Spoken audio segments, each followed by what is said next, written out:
Retour pour un nouveau numéro de votre émission 52 minutes chrono, le 20e numéro de la saison qui sera marqué notamment par ce fait marquant, le fait marquant de la fin de semaine, à savoir cette brillante victoire de la boxeuse Ishraq Shaib à Singapour face à l'indienne Pooja Pal dans le cadre de la préparation pour les Jeux Olympiques de Los Angeles 2028. On parlera également de natation avec les nageurs du CR Belouizdad qui dominent le championnat national longue distance, alors que on signale également l'émergence du club formateur du CRB Fouca. On parlera volleyball avec le MBB Jaya et le S Ben Aknoun ainsi que le NR Chlef et le NCB Jaya qui constituent donc le quatuor qui animera les demi-finales de Dame Coupe. Et basketball chez les messieurs, le NB Stawali qui se détache de ses poursuivants alors que le derby de la Mitidja entre Blida et Boufarik n'est pas allé à son terme. Des incidents ont émaillé le début du troisième quart-temps, tout cela avec donc toute l'équipe qui constitue 52 chrono. Et pour ce 20e numéro, nous avons le plaisir, on va parler de sciences et technologies du sport, nous avons le plaisir d'accueillir professeur Sabera Farahtia, elle est directrice du laboratoire des sciences, de l'expertise et de la technologie des activités physiques et sportives IEPS Alger 3 à Del Ibrahim. C'est un réel plaisir, c'est son premier plateau de 52 chrono et ça nous fait un plaisir de l'accueillir. Bonsoir madame. Je vous remercie. Merci beaucoup, professeur Farahtia Sabera. Comme vous l'avez bien dit, directrice du laboratoire des sciences, de l'expertise et de la technologie des activités physiques et sportives. Notre laboratoire a été créé en 2020. Oui. Nous avons quand même réalisé pas mal d'objectifs et nous avons au sein de notre laboratoire 5 équipes de recherche, une sur l'expertise de la performance, dont je suis la présidente. C'est la présentation du laboratoire. Certainement, un grand plaisir de retrouver Bdardine Belhadjoujane, ancien champion. Exactement. Et l'ex-président de la Fédération algérienne d'athlétisme et un enfant de Borj Bouareid. Bedro, bonsoir. Bonsoir Mokhtar, bonsoir Alamzi. Très heureux de retrouver nos chers téléspectateurs, mais surtout heureux d'être en face d'une grande dame. D'une grande dame de science. C'était ma collègue au niveau de l'IEPS d'Alger. Et aujourd'hui, je suis très content de débattre sur la science du sport. Plusieurs sportifs pensent que le sport n'a rien à voir avec la science, mais elle va nous le prouver. Nous le prouver, surtout en parlant et faisant la promotion d'un congrès. Et surtout d'un important événement, à savoir le congrès, 3e congrès international du LCTAPS. Elle va nous en parler. Ramzi Mhamdi, bonsoir. Bonsoir. Bon retour. Merci. Bonsoir Abdellah, bonsoir à notre invité et surtout bonsoir à nos chers téléspectateurs. Voilà, le décor est bien planté. Madame Sabera Farahtia, donc Mahour Bacha, c'est l'épouse de l'ancien directeur de l'ISTS et champion à 2 reprises, champion d'Afrique du décathlon.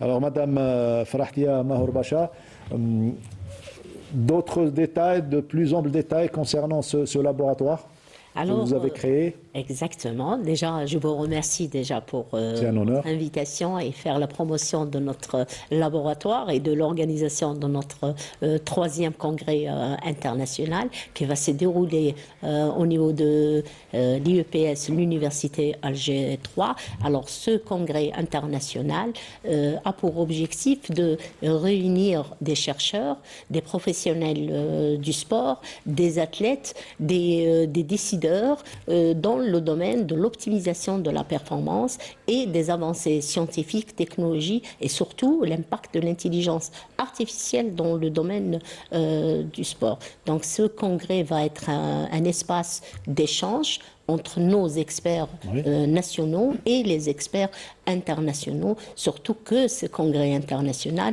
va voir comment il va accueillir plus de 15 experts internationaux, à leur tête le professeur Cazorla, Georges Cazorla, qui est un éminent chercheur dans l'expertise et l'évaluation de la préparation physique. Nous avons aussi la crème des chercheurs, c'est-à-dire de notre frère et pays Tunisie. Donc je pense qu'on va avoir une certaine panoplie, c'est-à-dire de recherche et d'actualité dans le domaine, c'est-à-dire de l'optimisation de la performance sportive. Alors, autre question, pourquoi ce congrès, ce 3e congrès, pourquoi dans cette période, le mois d'avril?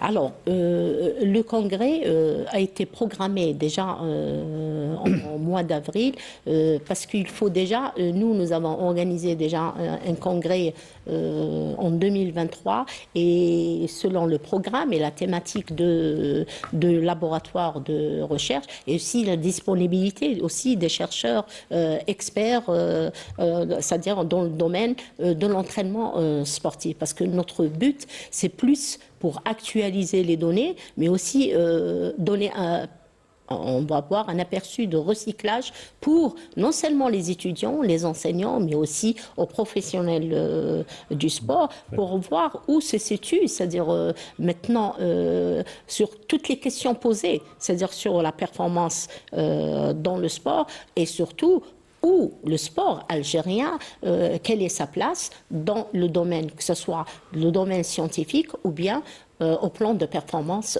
sportive. Et surtout pour rester au diapason de ce qui se fait au niveau international. La présence des 15 internationaux, des 15 experts internationaux va certainement attirer les sportifs et les techniciens algériens. Exactement. De tout le territoire national. Déjà que quand même nous avons l'honneur d'avoir Georges Cazorla qui a accepté de donner déjà 3 grandes conférences en football. Donc c'est une opportunité. Il faut savoir qu'il coûte très cher dans les grandes conférences mondiales. Hein. Et pour Alger 3 et LCTAP, c'est gratuitement. Donc je fais appel à tous les... C'est un ami d'Algérie.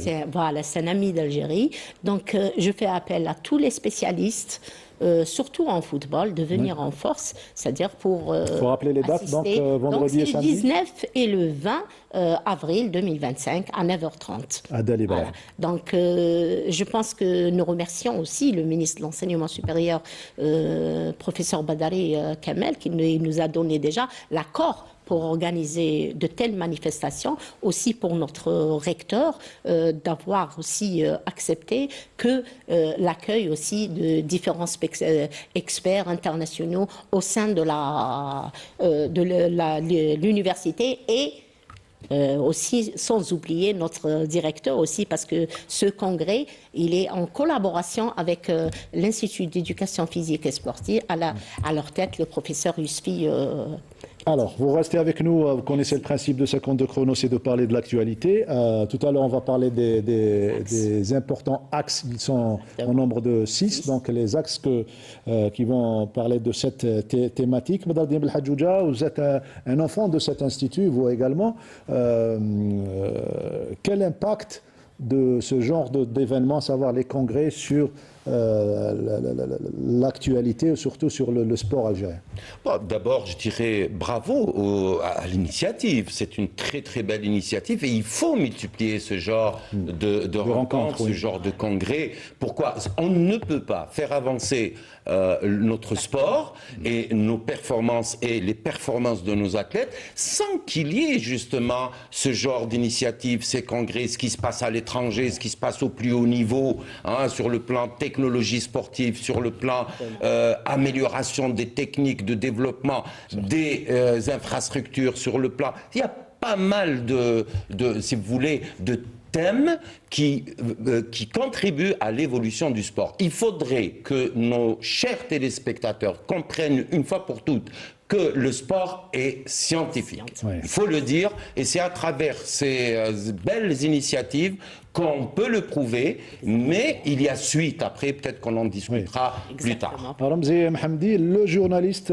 lui également, doit être au courant de ce qui se passe un petit peu dans le monde scientifique et sportif en même temps. Bien sûr. Le sport, le journalisme, la performance se rejoignent. Oui.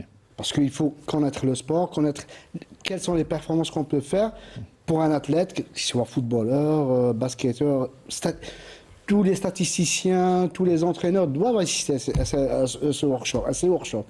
Vous serez du rendez-vous vendredi? Si vous m'envoyez, je serai. Inch'Allah. Voilà, on va revenir sur cet aspect, sur ce congrès. On rappelle le 19 et le 20 avril 2020. À Dali Ibrahim, donc à partir de 9h du matin. Vous êtes au courant de ce qui se passe un petit peu dans l'actualité. Cette excellente performance de la boxeuse Ishraq Chaïb qui s'est imposée à Singapour. Donc, deuxième victoire en matière de boxe professionnelle. Et belle victoire qui nous est résumée par Sarah Derben. Médaillée de bronze mondiale, vice-championne méditerranéenne, double championne d'Afrique et récemment sacrée aux Jeux africains. Ishraq Chaïb n'a que 24 ans, mais déjà un palmarès qui force le respect. Originaire de Constantine, elle est aujourd'hui l'un des visages les plus prometteurs du sport algérien. Portée par une ambition claire, briller aux Jeux Olympiques de Los Angeles en 2028.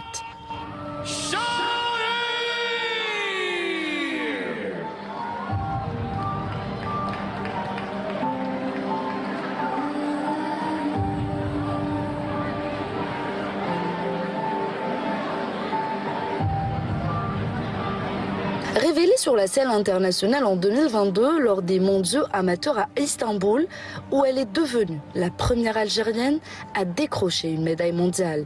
Ishraq n'a cessé depuis d'enchaîner les performances de haut niveau. En seulement 3 ans, elle s'est imposée comme une référence de la boxe féminine en Afrique, avec une progression constante, fruit d'un travail rigoureux aux côtés de son entraîneur, Nasser Yefsah.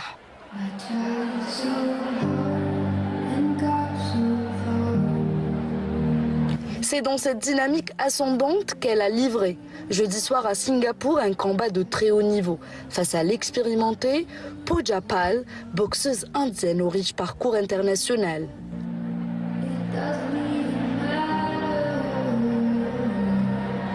Sur le ring, Ishraq a su imposer sa loi, supérieure techniquement, impressionnante dans l'intensité et la maîtrise. Elle a littéralement étouffé son adversaire, incapable de contenir l'énergie et les enchaînements de la jeune Algérienne.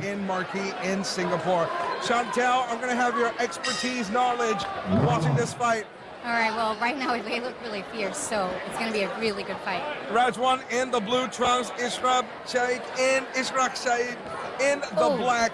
Cette victoire éclatante confirme tout le potentiel d'Ishraq Chaïb. Elle n'a pas seulement gagné un combat, elle a envoyé un message. Elle est prête pour les plus grandes scènes.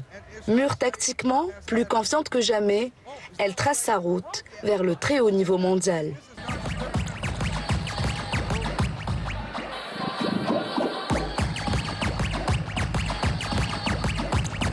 Discrète en dehors du ring, mais redoutable une fois les gants enfilés, Ishraq incarne la nouvelle génération de sportives algériennes ambitieuses et engagées.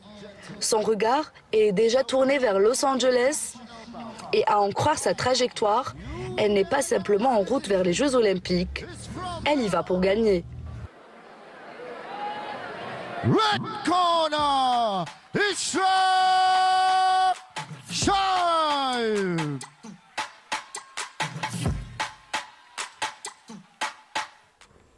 Ça fait toujours plaisir de voir une femme sur les rings et relever les défis et surtout représenter dignement l'Algérie. Ah bah oui, en plus j'apprends qu'elle a que 24 ans et 24 ans c'est jeune hein, pour la boxe, elle peut aller jusqu'à 30 ans. Donc j'espère pour elle une très belle carrière qui va l'amener à décrocher une médaille au prochain JO de 2028. Voilà, Sabela. En lui souhaitant que le bien et surtout qu'elle décroche cette médaille olympique comme sa copine de son Imen Khalif, et elle va faire le bonheur de l'Algérie, c'est-à-dire en lui souhaitant que du bien. De toute façon, il y a une bonne préparation avec donc son manager Nasser Yefsah, le même qui avait préparé donc Imen Khalif pour les Jeux Olympiques de la déception, la désillusion du championnat du monde jusqu'aux Jeux Olympiques, il faut le rappeler. Si je peux, c'est-à-dire ajouter que le professeur Cazorla, Georges Cazorla, a participé à la préparation des Jeux Olympiques de Imen. Et dans sa première conférence, qui est les avancées scientifiques en matière d'optimisation de la performance, il va parler de 3 sports, dans la boxe, la natation et le football, et il va donner exemple de la préparation de Imen Et ça nous fait plaisir que vous soyez avec nous pour nous donner ces informations. De la boxe, on va passer à la natation pour parler du championnat national de longue distance, 3000 mètres. Voilà, donc Sid Ahmed Bouraïb a suivi pour nous cette compétition dominée par les nageurs et les nageuses du CR Belouizdad. Reportage.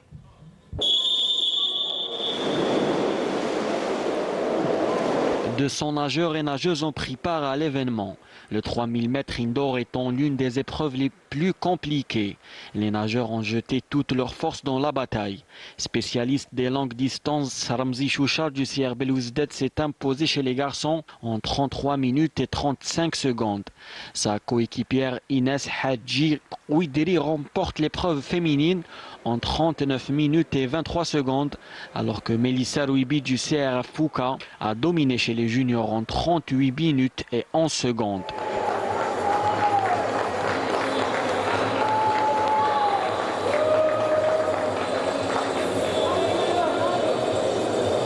Déjà, je suis très content de cette course. J'ai fait 33 minutes et une trentaine de secondes, donc c'est quelque chose de bien. J'ai nagé en dernière série, donc je pense que j'ai eu la première place en principe. Anna, je suis très content de cette course, je suis très content depuis le début de saison, ça s'enchaîne bien, les résultats sont là, j'essaie de m'entraîner au mieux pour faire les meilleurs résultats. Alhamdoulilah, avec le club du CRB, on essaie de faire au mieux pour gagner encore ce titre et montrer que c'est le club phare de la natation. Alhamdoulilah, ان شاء الله نديروا بطولات افريقيه ونديروا ذكرون ملاح وان شاء الله مع خير ونهدي هذه الميداليه الذهبيه الوالديه وللشيخ تاعي. Le championnat national longue distance reste un événement important au calendrier de la Fédération algérienne de natation. C'est la première compétition dans le bassin de 50. Aussi, c'est les préparatifs, les Jeux africains jeunes, on a fait le mois في دولة مصر في l'Égypte, les juniors. C'était l'occasion pour préparer les jeunes تاعنا. Aussi, اليوم رانا pour la première fois on a un nombre طالع عليه هو 200 nageurs. 154 garçons et 55 filles. يمثلوا 26 clubs, 11 ligues. En ma qualité de DTN, moi j'aurais aimé qu'une compétition pareille soit organisée en début de saison. Pourquoi en début de saison? Parce que les 3 premiers mois de préparation sont basés sur la qualité endurance générale. Donc l'endurance générale, avant d'entamer un travail foncier de spécialité et tout. Donc à partir de là, on peut évaluer le niveau de chaque nageur au niveau de chaque club. Voilà, c'est un indice parfait. Pour réussir un tel événement, tout le monde est mobilisé, notamment les arbitres. Oui, c'est une concentration totale. On exige de nos arbitres d'être concentrés, d'être sur ça, disons, pour pouvoir gérer cette compétition. Prochain événement pour les nageurs, la Coupe d'Algérie dans moins de 2 semaines. Et la télévision sera certainement au rendez-vous. Bdardine Belhadjouja, vous rejoignez les propos de M. Belkhal, directeur technique national, quand il dit qu'il serait souhaitable que cette compétition préparative se déroule en début de saison? Mais oui, entièrement, je suis d'accord avec lui. Maintenant, la question reste posée. Est-ce que ce kilométrage en natation, est-ce que c'est une compétition officielle par rapport à cette distance ou pas? Maintenant, si elle est officielle et elle est programmée pour une compétition internationale, bon, on peut la placer actuellement, au mois d'avril. Mais si ce n'est juste pour préparer des athlètes, mais c'est tout à fait normal que je serai d'accord avec monsieur le DTN de la placer en début de saison en guise de préparation d'endurance. Parce que, si vous voulez, dans tous les sports, c'est comme un cross. Et madame la professeure va être d'accord avec moi, dans n'importe quel sport, la base des qualités physiques, c'est de l'endurance d'abord. On fait faire de l'endurance à n'importe quel niveau de préparation en début de saison. Comme pour le cross-country, pour l'athlétisme. Ah oui, c'est ça, le cross-country est préparé préparatoire pour la piste. Hein, ça pourrait donner l'effet contraire, organiser ce type d'endurance au mois d'avril? L'effet contraire, donc au lieu de préparer l'endurance. Je vais vous dire, il y a deux. On est en pleine préparation spécifique. Je vous donne un exemple. Hein. Vous avez deux qualités physiques qui ne vont pas ensemble. Si on travaille beaucoup plus de souplesse, on perd quoi? On perd la tonicité et la force des muscles. Si on travaille beaucoup de vitesse, on perd de l'endurance. Si on travaille beaucoup d'endurance, on perd de la vitesse. C'est-à-dire la vitesse qui dépend de la fréquence, de la fréquence du mouvement, de la vitesse gestuelle, si vous voulez. La vitesse gestuelle fait partie des dérivés des autres vitesses ou de la vitesse absolue. Et quand on entend parler Badro, on se dit que peut-être le congrès a débuté aujourd'hui et pas le 19. Mais non, je suis loin. De toute façon, ça va être l'une des préoccupations de notre, le débat, exactement, du congrès international. Et c'est vrai ce qu'il a dit, monsieur le DTN, c'est-à-dire Reda, que normalement, c'est-à-dire ce genre de compétition, surtout orientée vers le développement, c'est-à-dire comme une course de 3000 mètres, ça aurait été plus bénéfique, c'est-à-dire en début de saison. Des saisons, parce que en début de saison, c'est plus une préparation pour d'autres échéances. Donc maintenant, l'organisation de tels événements, est-ce qu'il n'y aura pas une répercussion sur la préparation des athlètes, surtout qu'ils ont bientôt, je pense, des championnats d'Algérie quand même. Oui, on est proche de la saison estivale. J'espère que le côté, c'est-à-dire récupération, ils ont les moyens, c'est-à-dire adéquats pour c'est-à-dire remédier à... Et là, le débat est relancé pour qu'il y ait un travail de collaboration entre l'organisation sportive et le technique. Exactement. Et pour la préparation, je vous fais savoir que notre laboratoire de recherche a une convention et un partenariat avec la Fédération de natation, algérienne de natation. Nous sommes, c'est-à-dire en charge des jeunes talents en 2006. En 2026, la préparation et l'expertise de la préparation et la prise en charge des jeunes talents, c'est-à-dire pour la compétition, c'est-à-dire les Jeux de la jeunesse. Donc, je pense que... 2026 au Sénégal. 2026, Donc, je pense que le travail, c'est-à-dire des scientifiques, doit collaborer, c'est-à-dire avec les différentes fédérations et trouver, c'est-à-dire des solutions à différents problèmes. Ensemble et dire que maintenant il faut croire aux scientifiques et faire, c'est-à-dire jusqu'à présent il y a un décalage. Exactement. Je pense qu'aucune fédération n'a un conseil de scientifique.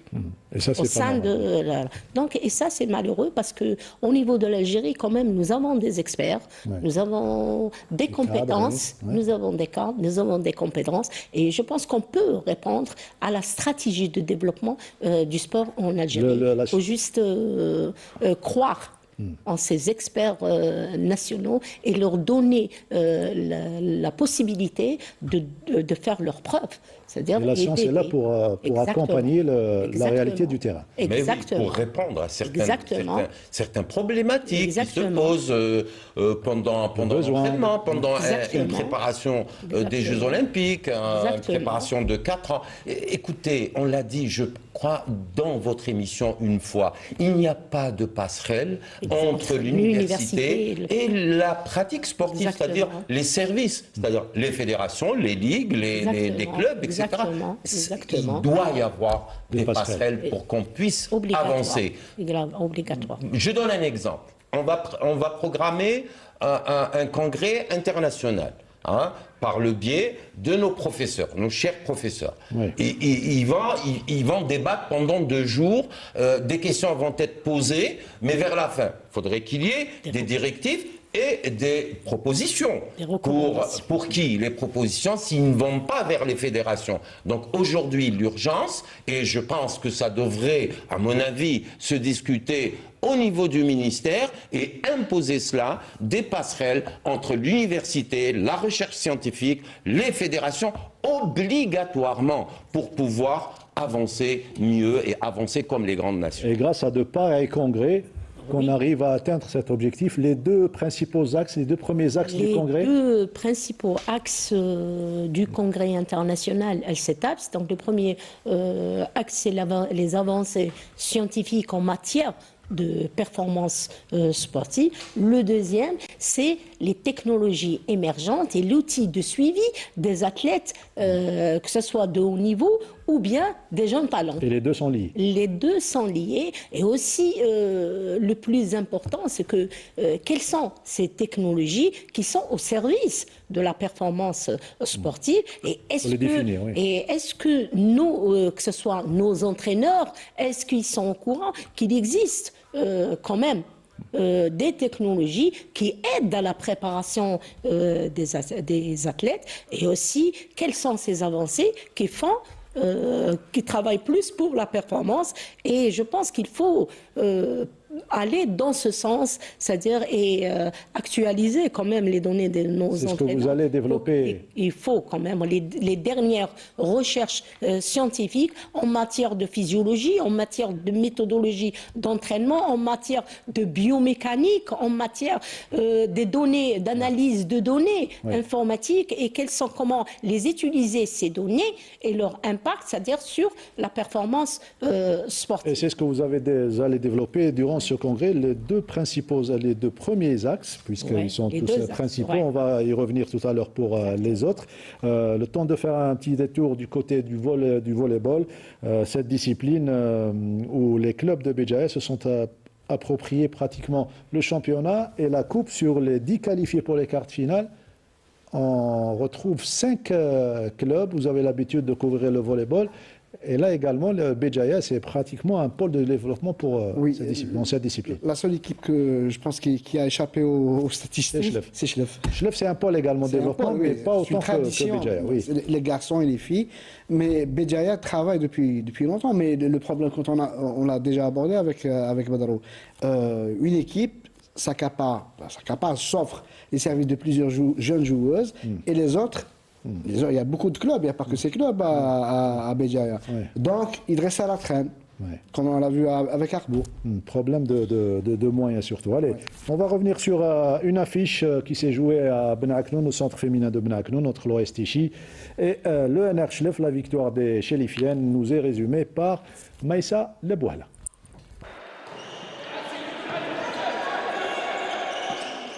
L'OS Tichy s'est incliné en quart de finale de la Coupe d'Algérie de volleyball face au NR Chlef sur le score de 3-7-1 dans un match intense disputé à Alger. Malgré un bon début de rencontre et un premier set remporté de justesse, les joueuses de Tichy n'ont pas su maintenir le rythme face à une formation de Chlef bien en place tactiquement et physiquement. Malheureusement, on a perdu avec un score 3-1. Bon, le score ne reflète pas le déroulement du match. C'est un match très plaisant. Le spectacle a apprécié la rencontre en elle-même. Bon, dans le sport, il y a toujours, surtout le volley, il n'y a pas de match nul. Donc il y a toujours un perdant, il y a un vainqueur.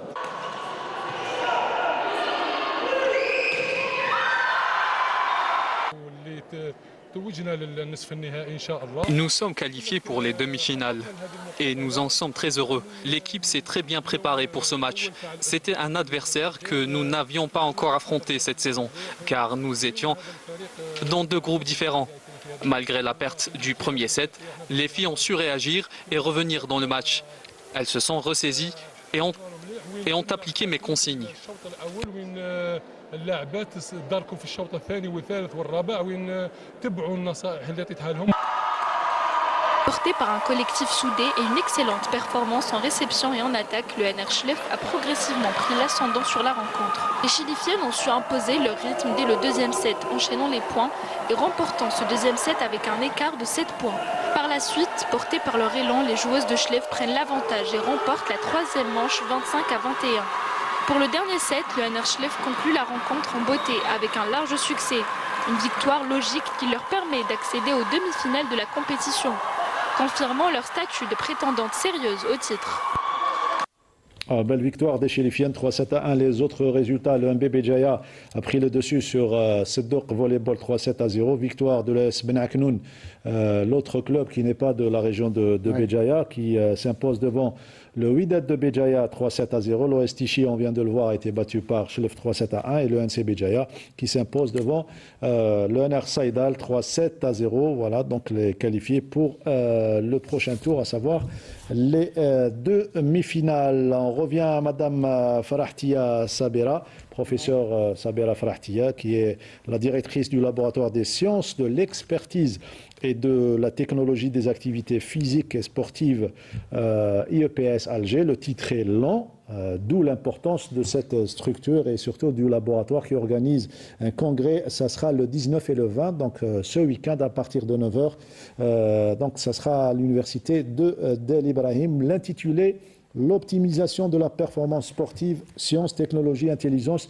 artificielle. Là également, l'intelligence artificielle, c'est une nouveauté dans le sport. Exactement. Ouais. Et c'est le troisième axe de notre congrès, la troisième édition du congrès international du laboratoire Al-Setat, qui est l'intelligence artificielle au service du sport. Comment cette intelligence artificielle aura un impact sur, non seulement dans la recherche scientifique, mais également dans l'optimisation de la performance. Et là, on verra, nous avons avec nous la présence de deux grands chercheurs éminents, c'est-à-dire tunisiens, qui est le professeur Noumen, qui travaille sur l'intelligence artificielle, Gelmani, qui est directeur aussi de l'Institut de Kef, Université de Djendouba, qui travaille, c'est l'un des professeurs qui travaille sur l'intelligence artificielle dans le domaine du sport.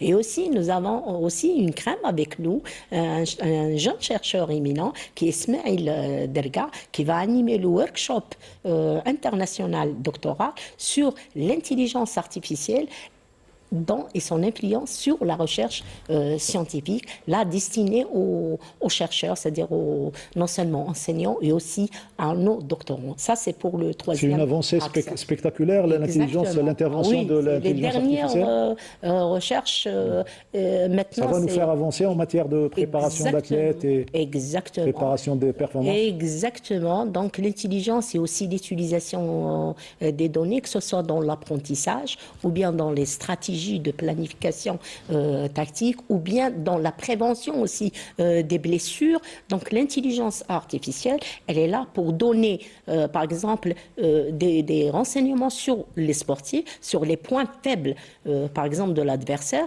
et donner une contre-stratégie pour remédier et une meilleure prise en charge réelle au niveau de compétition. Donc je pense que il faut être à la page, il faut être au courant de différentes, c'est-à-dire technologie et intelligence artificielle.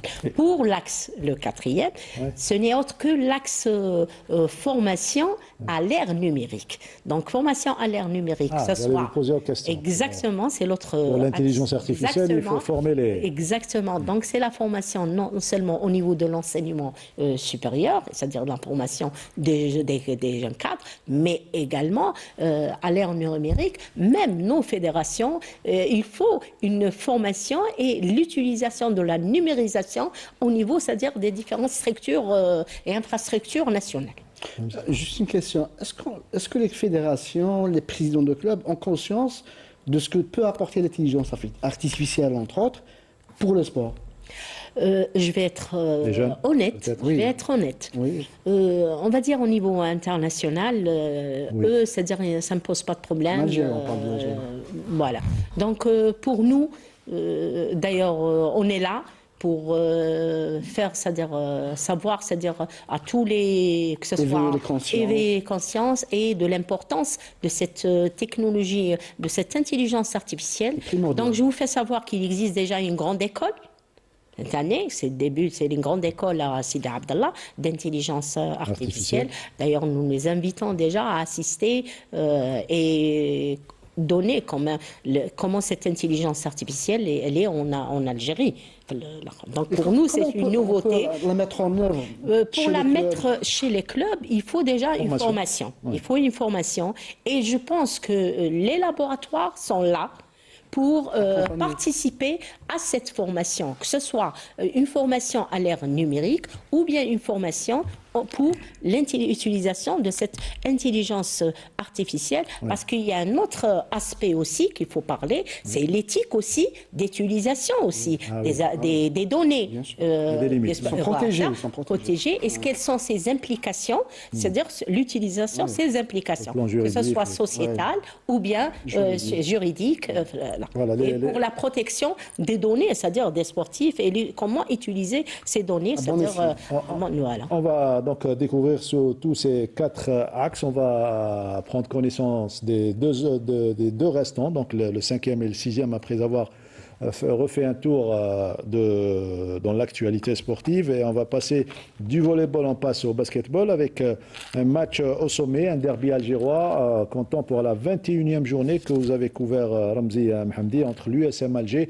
et le Mouloudia d'Alger. Belle réaction des USMistes en cette deuxième partie du championnat, alors que ils avaient eu un début timide, un début de championnat timide. Victoire des USMistes face aux Mouloudéens, nous est raconté par Ramzi Mohamdi. Le MCA se fait piéger par l'USMA. Condamné à l'exploit face à un MCA qui avait envie de remporter ce derby algérois, les Mouloudiens se sont cassés les dents face à la volonté farouche des USMistes à créer l'exploit pour rester en vie dans cette super division de basketball. Ainsi, dans une salle presque totalement acquise aux camarades de Tarek Erdouane, on se serait cru au stade de Douira et pas à la salle de Raïs Hamidou.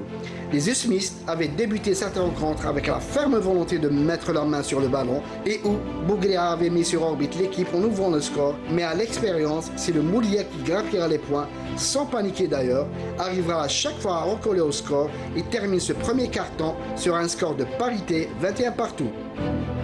Dans un match intense où aucune équipe n'arrive à prendre vraiment l'ascendant sur l'autre, ce second carton verra le MCA revenir à chaque fois en restant soudé en défense et efficace en attaque avec des shoots à 3 points, alors que les protégés de Skri, même menés, ne lâcheront qu'au bout de ce deuxième carton avec un -5, soit 36 à 41.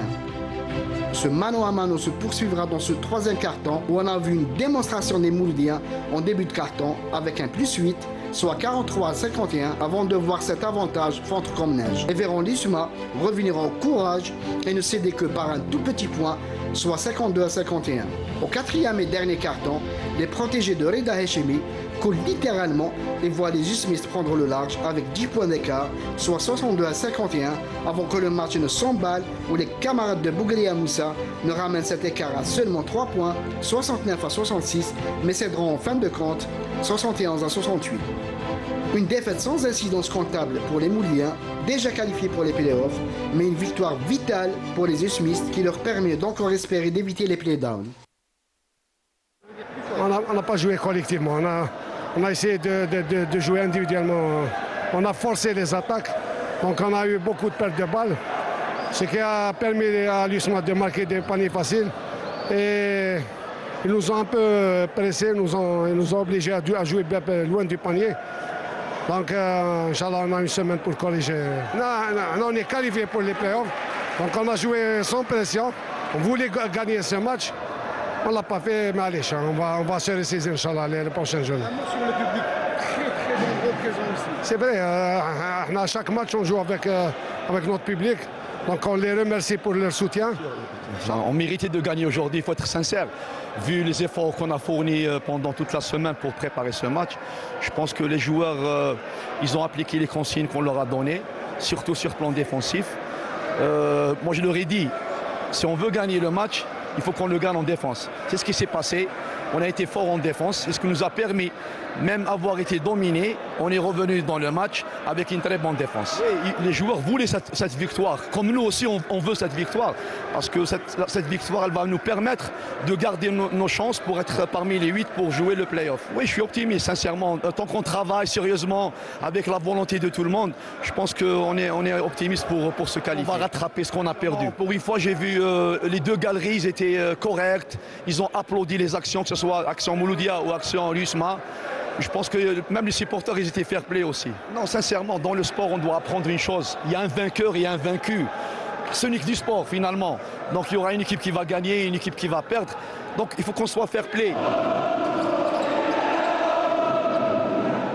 la belle victoire de l'USM Alger. Un réel plaisir de retrouver notre ami Sakhi Achour sur les parquets, un excellent formateur et éducateur avant qu'il soit un très bon entraîneur. Un petit coucou à notre ami Sakhi Achour et à tous les entraîneurs qui sont nos amis bien évidemment.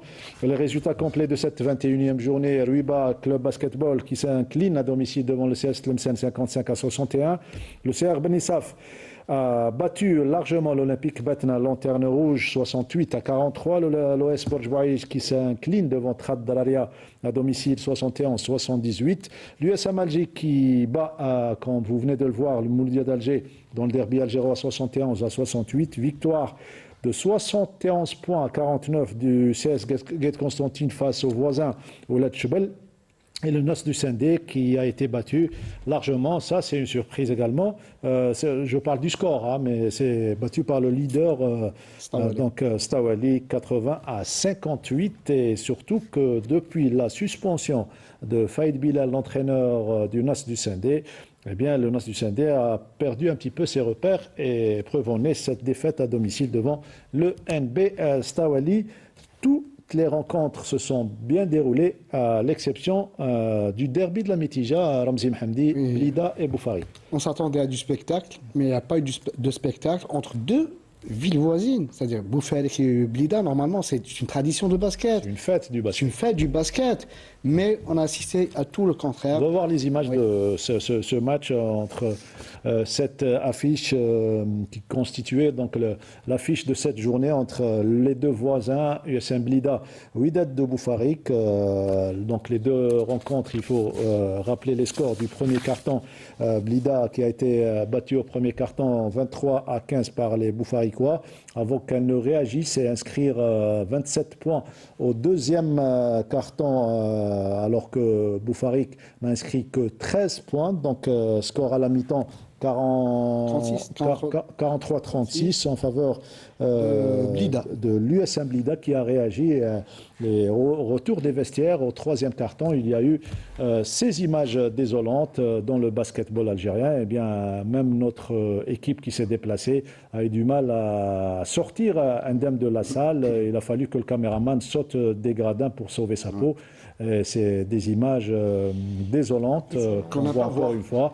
On n'aimerait pas revoir sur les terrains de basketball. Résultat des courses, suspension du terrain de l'USM Blida de 8 matchs fermes à huis clos. Une amende de 81 000 dinars est infligée à l'USM Blida dans les 8 jours suivant la notification. Donc c'était hier. Une amende de 50 000 dinars est infligée au club de Wydad de Boufarik, payable dans les 8 jours suivant la notification. La poursuite du déroulement de la rencontre, deuxième mi-temps USMB Wydad Boufarik à partir du début du troisième carton avec maintien du score enregistré à la fin de la première mi-temps ainsi que toutes les fautes sifflées pour les joueurs des deux clubs. La poursuite de la rencontre, deuxième mi-temps USMB Wydad Boufarik aura lieu à huis clos et sur terrain neutre dimanche 20 avril à Haïdara à partir de 17h30. Voilà.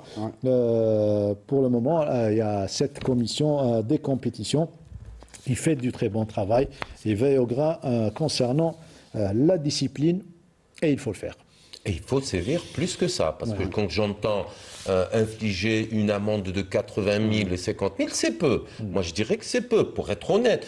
Qu'est-ce que ça va remplacer? 2 chaises, 3 chaises, 80 000 dinars? Non, il faut sévir plus que ça. Il faudrait aller vers des sanctions plus sévères pour que ça cesse une fois pour toutes. Il ne faudrait pas qu'on voie dans le basketball ce qu'on a vu les années passées dans le football.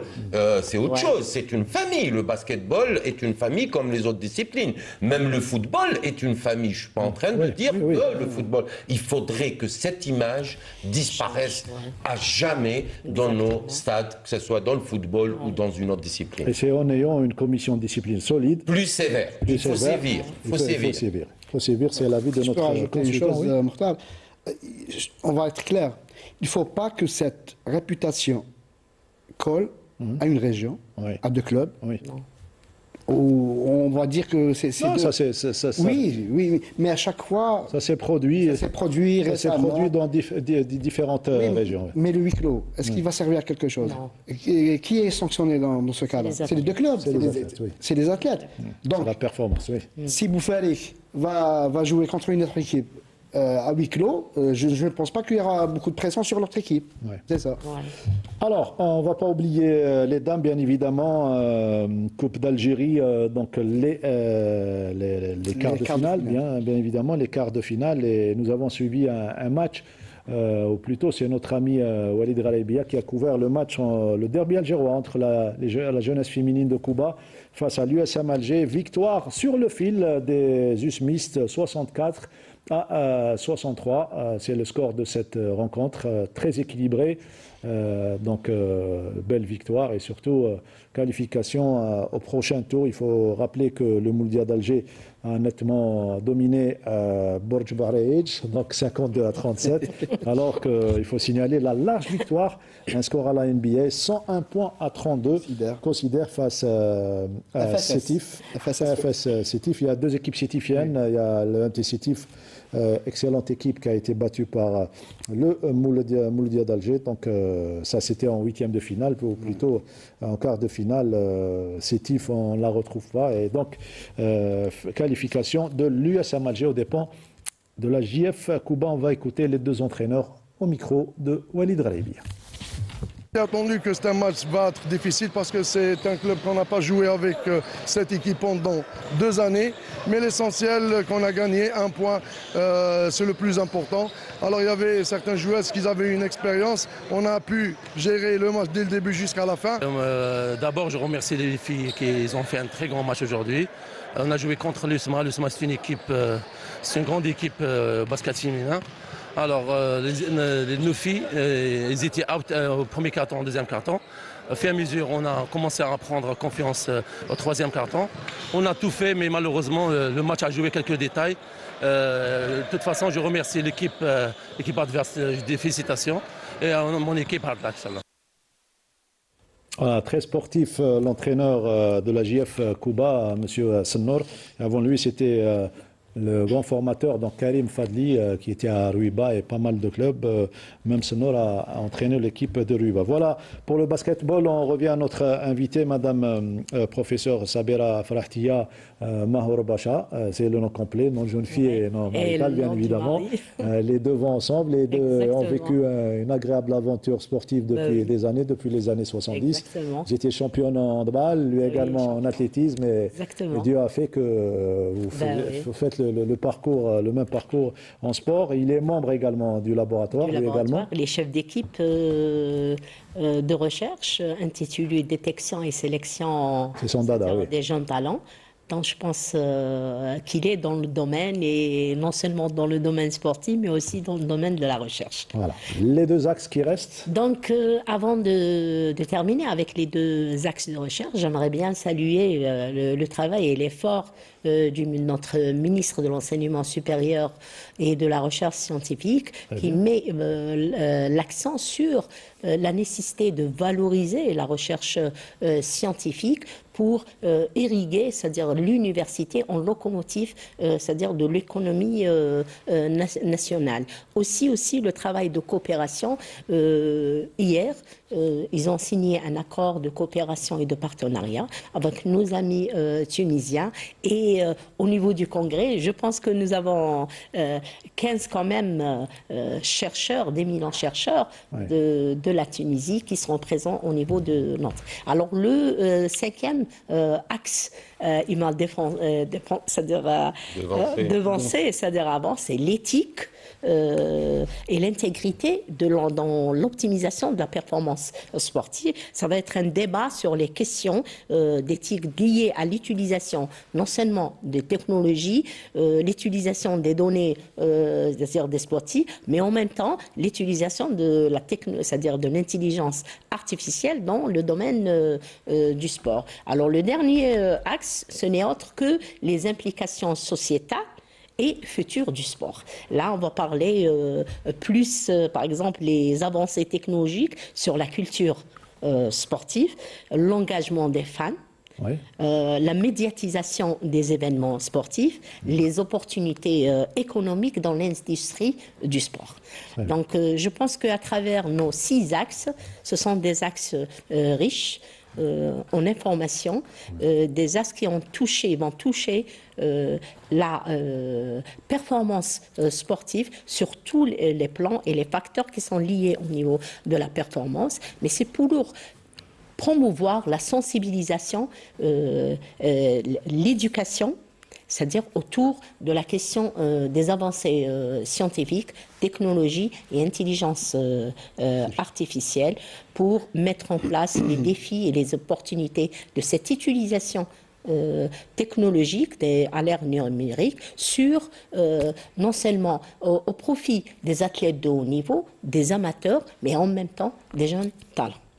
Et comment, Abdelhadim El Hadjouja, mettre en application ces axes et les différents congrès qu'on organise chez nous?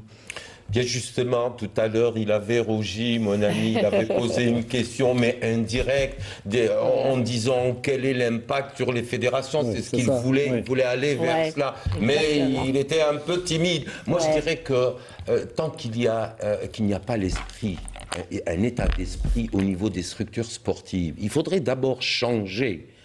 Il ne faudrait pas qu'on arrête ces congrès. Il faudrait multiplier ces congrès. Mais en même temps, changer l'état d'esprit des structures sportives et des personnes qui gèrent ces structures sportives. Il faudrait qu'on s'ouvre à l'université. Parce que c'est les structures sportives qui ont besoin de ces... ils seront au service de la performance sportive. Mais un plus.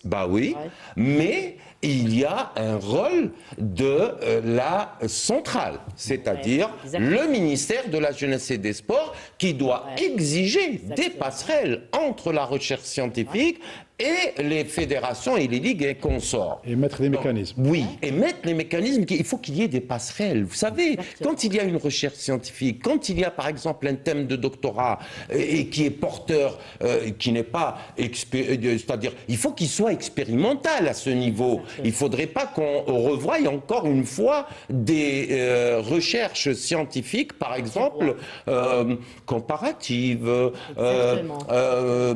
comment dirais-je, j'allais dire.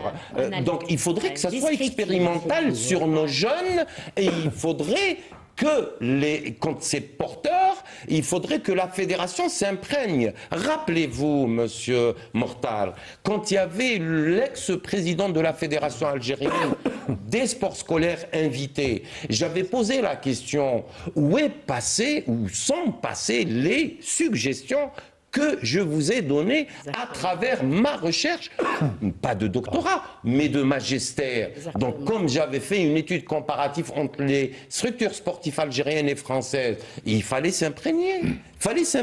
Donc maintenant, il faut imposer ces passerelles. Par qui? Par l'État, par le ministère. Il faudrait que les laboratoires de recherche contribuent pleinement à rehausser les performances de nos athlètes. C'est une exigence dans tout le monde. Notre professeur a bien dit, il y a 15 participants tunisiens. Ce sont nos voisins, ce sont nos amis. Mais il y a 30 ans, il y avait l'ISTS, les Tunisiens. Venez étudier à Alger, monsieur. Donc on a régressé sur ce plan. C'est pas l'université qui a régressé. On a coupé le cordon ombilical qui lie la recherche scientifique avec la pratique et la performance sportive. Le problème est là, parce qu'on va revenir dans une autre... quand elle va nous quitter, et j'espère qu'elle va revenir, parce que moi je me réjouis avec ces thèmes, mais on va parler de la réalité. Un jour, quand il pleut, les salles sont vétustes, sont rétrécies, sont inondées. C'est la réalité. Donc tout ça, pour arriver à ce niveau... que l'université nous montre le cheminement. Il faudrait régler tous les autres problèmes, mais les solutions peuvent parvenir de l'université. Une réforme, il faut faire participer les scientifiques, nos professeurs, ceux qui sont en train de chercher et de voir ce qui se passe ailleurs. Et si je peux ajouter il est en train de dire tout haut ce que vous pensez tout bas. Oui, justement. Et si je peux ajouter quelque chose, je pense que le partenariat et la coopération a été signé, c'est-à-dire entre l'enseignement supérieur et le ministère de la Jeunesse et des Sports. Mais il faut réellement relancer ce partenariat et cette collaboration. Alors, avant l'université, elle est là, c'est-à-dire pour donner un plus. On va rappeler donc le rendez-vous, ça sera vendredi et samedi. Ça sera samedi et dimanche, le 19 et le 20 à l'université. Voilà, Inch'Allah, on sera au rendez-vous. Il y a le journal télévisé qui va débuter dans un tout petit instant. Merci beaucoup, professeur, et bonne chance pour ce congrès. La télévision sera présente. Si je peux remercier rapidement, oui. J'aimerais bien remercier nos partenaires. Le partenaire, c'est le ministère de l'Enseignement supérieur, l'université AG3, l'IEPS, l'Institut d'éducation. Il y a aussi notre partenaire, M. Rojdi, qui nous a aidés, de l'entreprise Labocramp, que nous remercions, et aussi le DJS de Blida, M. Barty, qui nous a aidés pour l'organisation de cette manifestation internationale. Bonne chance, on vous accompagnera dans votre besogne, bien évidemment. Merci Badro, merci Ramzi, on se retrouve lundi. Merci madame, et bon retour chez vous. Quant à vous, merci de nous suivre chaque lundi et suivre les programmes de la télévision algérienne et surtout de la rédaction sportive de Canal Algérie. À lundi prochain.